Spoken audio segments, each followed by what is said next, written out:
Sealed with a Kiss is the 20th two-of-a-kind book, and this one's okay, but I think I would have preferred a little bit more Christmas, because this one is set around Christmas and Mary-Kate and Ashley are meant to be going home, but something happens and unfortunately they can't, so they have to stay at school, and some of their friends are staying as well, and they end up having to go over to the boys' school, and while they're there, they meet a kid called Colton, and Colton claims to live in secret areas of the school, and he apparently sneaks into the kitchen to get food and things.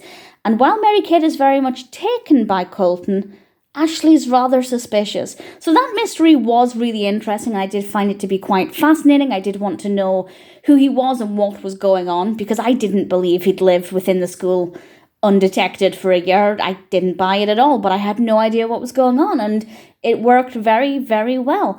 Unfortunately, there's not a lot of Christmas in it. There's a little bit, but I would have liked a little bit more for a more Christmassy read. But it's certainly not too bad for anybody who's interested. There is the back of the book with a brief description. And as always, we have quite short chapters, which is ideal for children who are just learning to read chapters on their own. Not too long. Decent vocabulary for the target audience age of about 8 to 12, 7 to 12.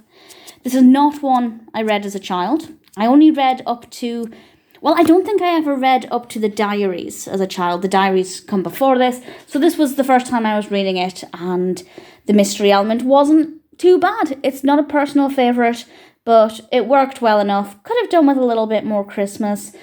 And the whole sealed with a kiss thing as well is kind of glossed over. I won't say what the relevance is. You might be able to work it out. But it was very brief, to the point where I thought they'd forgotten about it. I was getting to the end of the book, and I genuinely thought they'd just completely forgotten about it. So they also could have done a little bit more with that, and maybe made that a little bit more interesting. Definitely room for improvement as far as the narrative goes.